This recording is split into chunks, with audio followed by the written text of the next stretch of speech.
I hate fixing up my house. It's a terrible tragedy that once you have a house, then you have to work on it all the time, and you have to buy tools, and you have to have things like Allen wrenches and power drills. And one of my worst fix-up nightmare days was the day we realized that our dryer had been equipped with a buzzer that went off every single time it reached the end of the cycle. And it sounded like, ah, except much louder. And I did not really understand this because there was no reason to have a 10,000 decibel buzzer on a simple dryer in our little house, where the whole reason you have a stackable thing is because you don't have any room. You're never far from anything in your house. So why have this sort of bomb shelter alert kind of buzzer built into this thing? So I went online to find out what's going on with this, and Google tells me that this is an endemic problem to this model of dryer, and that everybody who has ever bought one hates the thing because it will raise the dead. I mean, you can't nap, you can't work, you can't think, because the thing shocks you and you just jump out of your seat just like that. It's totally awful. So there are whole discussion boards, believe it or not, devoted to how to disable the buzzer in this dryer.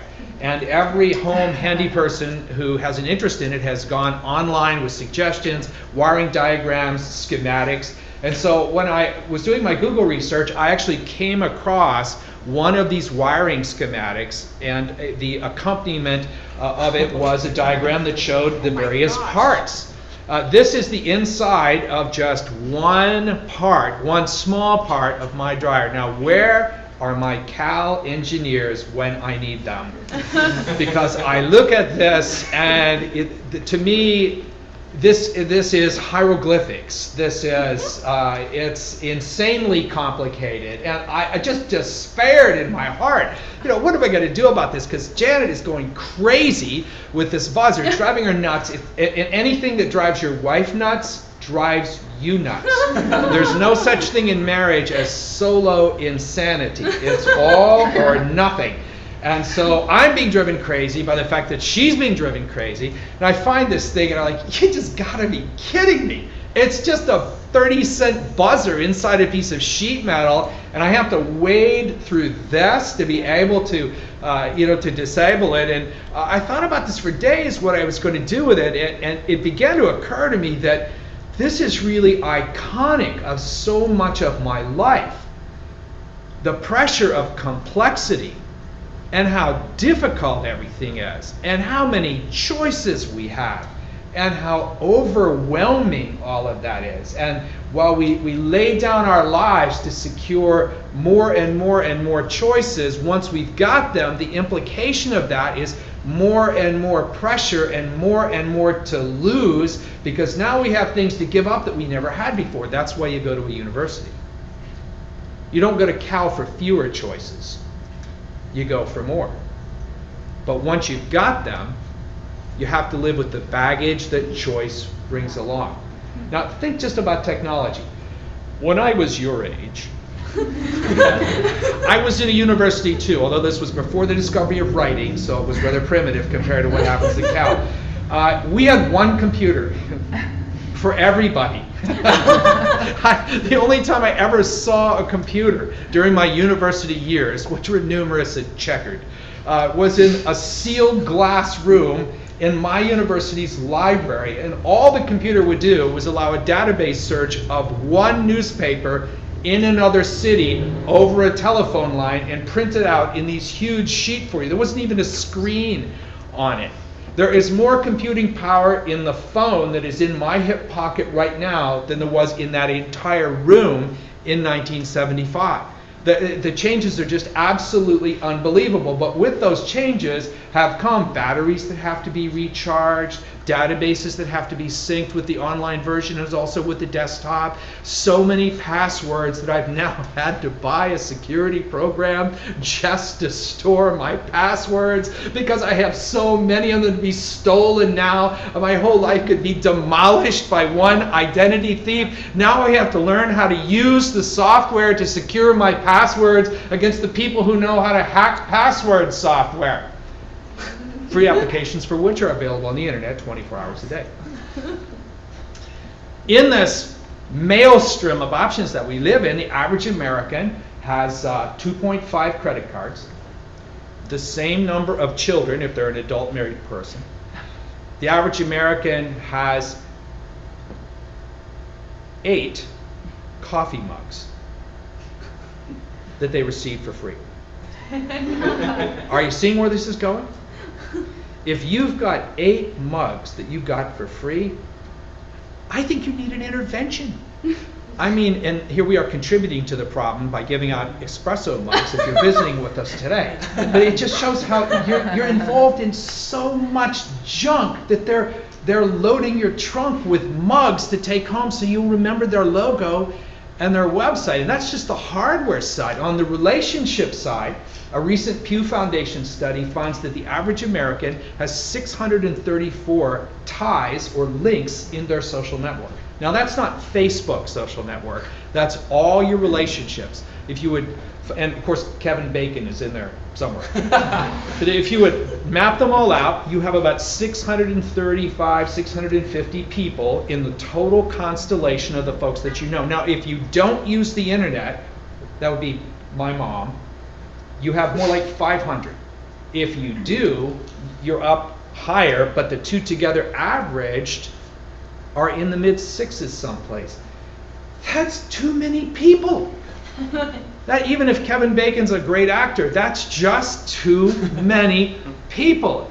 And so that means posts and photo albums and things that have to be remembered. Thank God Facebook tells me when your birthdays are, because I have no real idea. If I didn't have them in my phone also with the alarm set, I would miss every single one of them. I mean, no wonder you've got this 2009 film with Alec Baldwin. You may have seen the rom-com, It's Complicated. That's now a slang expression that's reflecting the state that our culture is in, or the Avril Lavigne song, Complicated. Same idea that there's just so much going on that it's hard to, well, people are just collapsing under it. You know, when I was in that single computer university system, we didn't have the expression quarter life crisis, where people are cracking up at 24 and 25 because it's just so out of control and they've lived under so much pressure for so long. They've absorbed a lifetime of pressure in just the first 2.5 decades of their experience. People who are 24, 25, when we talk to them, sometimes they feel old. Like I've had 50 years of pressure and I'm not even 30. The people we meet react to this kind of life in a couple of ways. There are people that take the approach of what I would call divestiture. And the logic here is we just got too much stuff.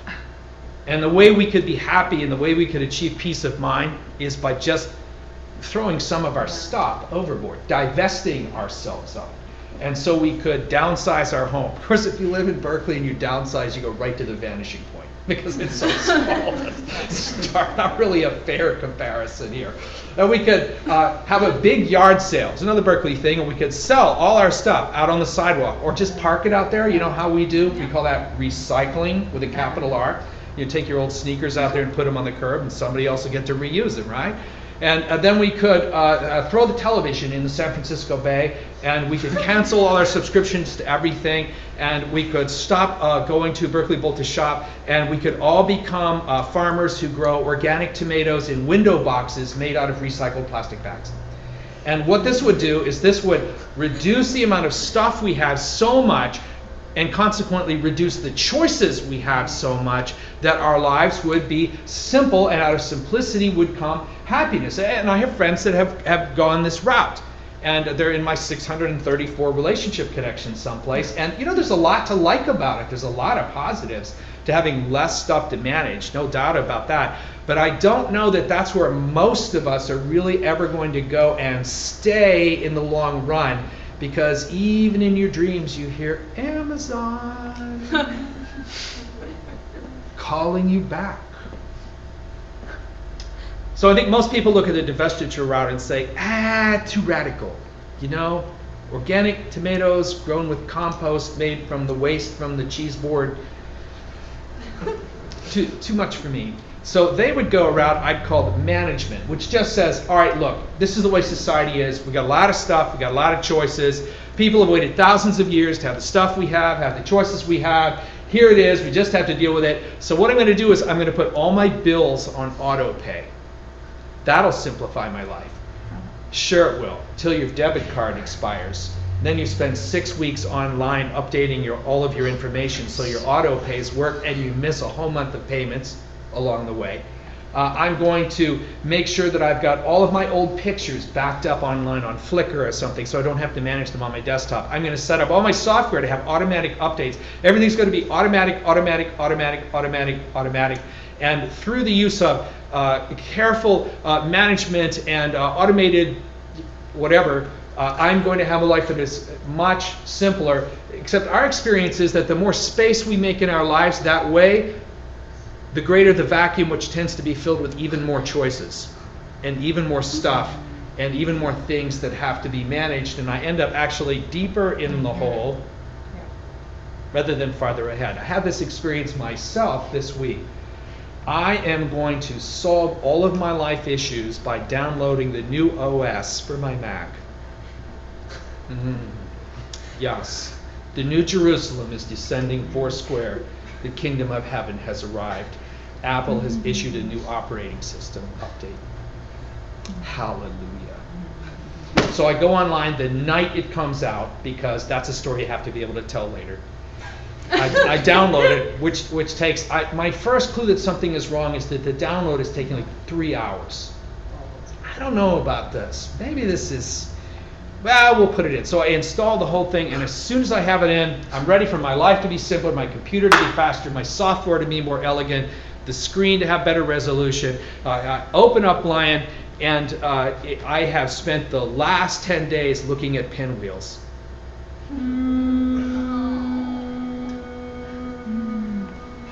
5 minutes to open up, 5 minutes to shut down, 10 minutes to get Word to open up, 5 minutes to close down PowerPoint. Thank you, Steve Jobs. You are my new best friend. What a great solution this is to all of my problems. Sometimes when we try to manage our problems, what we end up doing is managing real solutions out of the picture, and we're right back where we started. I want to suggest to you a different way of looking at this whole issue, because I think it's huge for creative people who are able to do so much in life. And with that much comes complications and implications that many times other people don't face quite so much.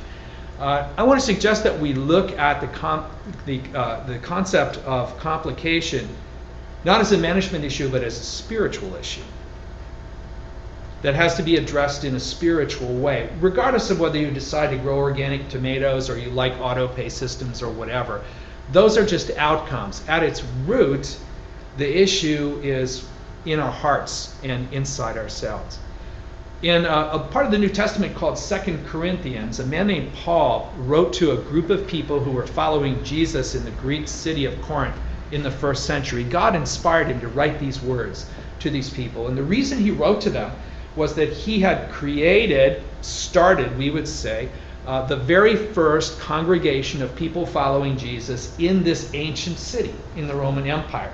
And so he stayed in touch with them by exchanging letters. Probably they were written on scrolls and carried back and forth. And in 2 Corinthians, he's now 2 or 3 exchanges with them into their dialogue. And what he basically is doing in these letters is addressing their questions, which were numerous, and their problems, which were even more numerous. These people were a shipwreck.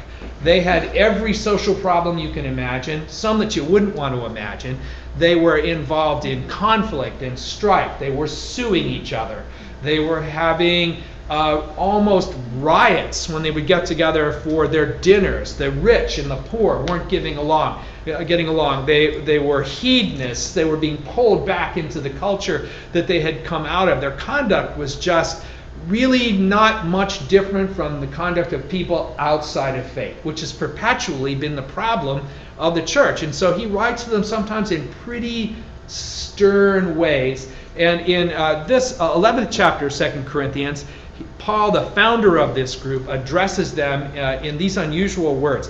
He says, I wish that you would bear with me in a little foolishness, but indeed you are bearing with me. In other words, I'm about to speak to you in a very over-the-top way. And I want you to know that I'm coming to you with words that are framed in a certain fashion. And you need to hear these words this way. Heard out of context, they would sound kind of, well, foolish. But I want you to know that I'm aware of that. But I think that you'll hear my message best if I put it in the terms of the metaphor I'm about to use. And so he goes on in verse 2, for I am jealous for you with a godly jealousy, for I betrothed you to one husband, so that to Christ I might present you as a pure virgin. In other words, when Jesus died and rose from the dead and then encountered the Apostle Paul in his own life, became real to Paul, Paul took that message to the city of Corinth, and Jesus became real to the people who lived in that city as well. And so when he says they're betrothed, he's saying, when I brought you this good news and you had a revelation of who Jesus really was, you had a love bond with him, kind of like the bond that two people have when they're engaged. And so my goal was to, like the father of the bride, if I may, walk you down the aisle to that final day when you meet each other in person in eternity. I mean, what a lovely picture that is of how a group of people work together to come into that final expression of their love for Jesus. And he says, that is so important to me because I'm the founder of the group, that I'm jealous of you. I don't want to see you get pulled away by anything or anyone else. And he's trying to use jealousy as a metaphor of his deep heart concern and love for these people who are really his spiritual children. And it's a powerful image. It's a moving picture of what that kind of relationship really is. Here's what he's afraid of. He says that, I am afraid, in verse 3, that as the serpent deceived Eve by his craftiness, your minds will be led astray. And he's flashing back to the book of Genesis, where we have the story of Satan approaching Adam and Eve and essentially saying, you don't really need to serve God.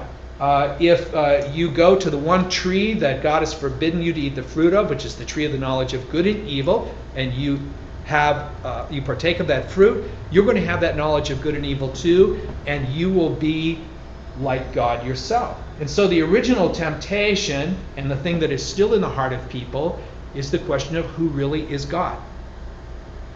Is it us, or is it someone so much bigger than that? And so Paul's telling these followers of Jesus at Corinth that the pressure you're facing is the pressure to succumb to the same temptation and try to be God on your own. In other words, to try to run your own show. That is the root of what pulls us to the complex life today. Because the life that worships the infinite expansion of options is the life that says, I will run my own show. I will be my own God by expanding my choice-making power to infinity. He compares that with this. He doesn't want them to be led astray from the simplicity and purity of devotion to Christ. Wait a minute, I thought following Jesus was this big complicated deal. I mean, you have to go to church on Sunday morning, there's all these things you're supposed to believe, there's 66 books in the Bible, you know, there's Easter and Christmas and all those days to remember, there's Advent, and there's heaven and hell, and there's two testaments, old and new, and it's a partridge in a pear tree when you add it all up. It just seems like this bewildering collection of disconnected dots with no lines between them. And Paul's saying that's not really how it is. He's saying really it's the world that's like that. Jesus, he's simple. Jesus is a singularity. There's nobody like him. He's God's only Son. The Son of God, God the Son. The Bible calls him the beginning and the end. In other words, he's the start of everything, he's the stop of everything, he's everything in the middle, he's the one in whom the entire universe coheres. If he didn't exist, the universe would go pop.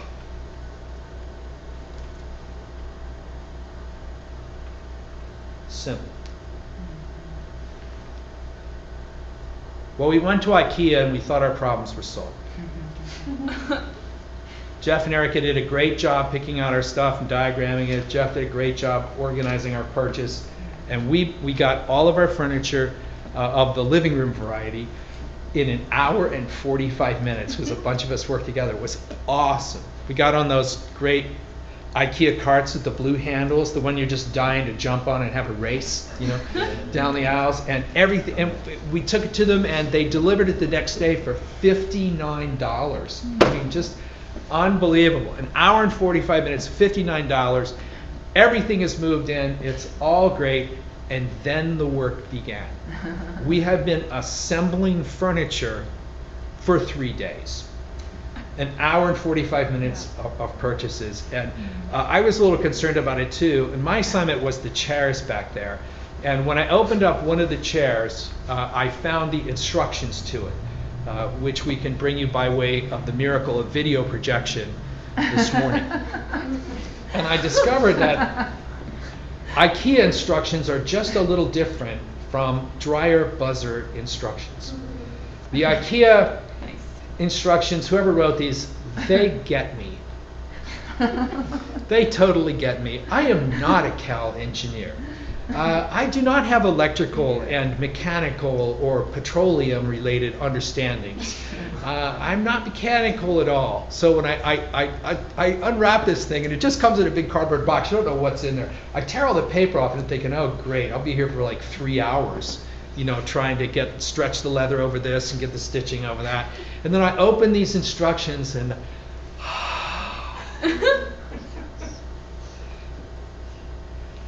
this is the simplicity and purity of devotion to Christ. The buzzer diagram, that's our world.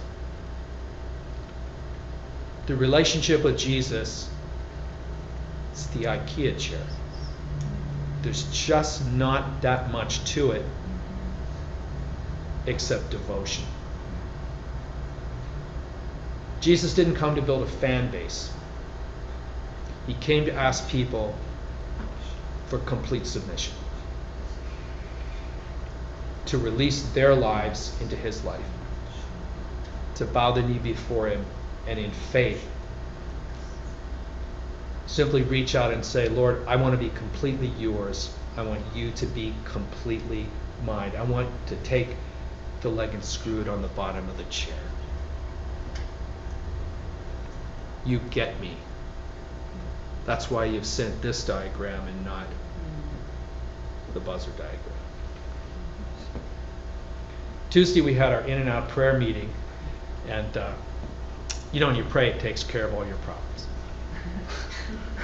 So I thought, wouldn't it be wonderful, since my new OS is working so well on my laptop, to create some PowerPoint slides that we could use to kind of structure the experience a little bit using some photography that we've shot here in the city on our various camera phones. And so I set up my laptop back there on the table and was turning it all on, and my operating system was having a particularly bad mood right at that moment. And it was 30 minutes and I still couldn't get anything to work. The slides would not open up. My laptop would not talk to the projector. They were not on speaking terms. And I couldn't turn it off. I couldn't make anything really function. And I was just having a pinwheel festival with everything spinning. And 45 minutes into this, I've got to tell you, I was ready to unplug my laptop and throw it right through that window onto Shattuck Avenue in hopes that several large cars would run it over and smash it back into electrons. I was so mad!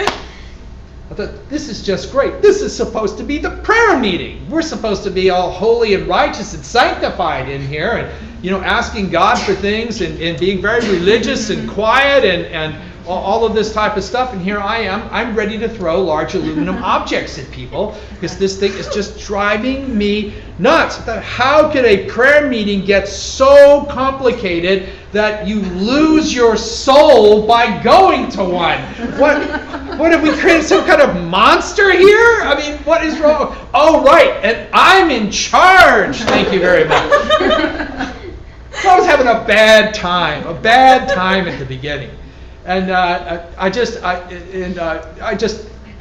walked away at some point. I said, I'm just going to leave this. I'm just going to walk away from this, and I did. And I came back, and it started to work, and so we ran the slides through, and I came up to the front here and sat, just started praying, kind of talking to the Lord, and listening and reading some scripture, and I felt the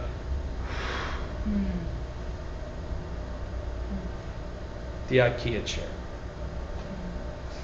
So I don't think Jesus really cares whether we're organic tomato farmers or whether we're auto pay people or whether we're neither of those. I think he cares about the IKEA chair. It's that simple devotion in place. And then if that devotion leads you to grow tomatoes, we'll grow them. And if it leads you to auto pay, we'll do that. Whatever. But that's the heart. That's the center. He's the simple one. The world's the complicated place. My project for you this week is this. I think the way to start getting a life that's under control, the way that I'm going to have to work on trying to make my life simpler, isn't to start either with tomatoes or auto pays. It's to start with the IKEA chair. With praying.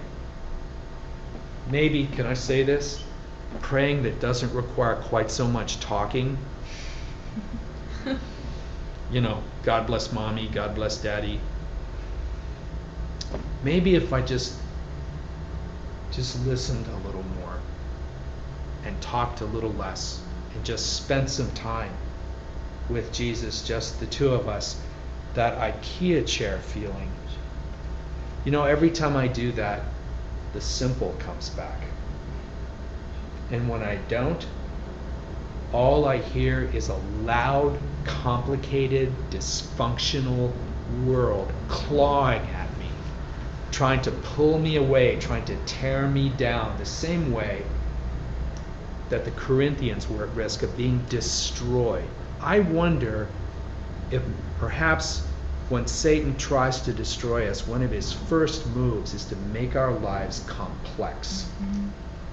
To make everything else screamingly important so that the one thing that really matters seems less important. When I'm devoted to the IKEA chair and I'm just with the Lord and that simplicity starts to become clear, all the other complicated stuff gets put in its place. And all the organic tomatoes that need to be grown ever will get grown. And all the auto pays of our water bill that need to be set up will all get set up. But they'll all be in the right priority to what really counts, which is getting the leg on the bottom of that chair. And being able to say, thank God there's somebody who gets me and somebody who knows. Then I need instructions that only have one step. Let's pray together.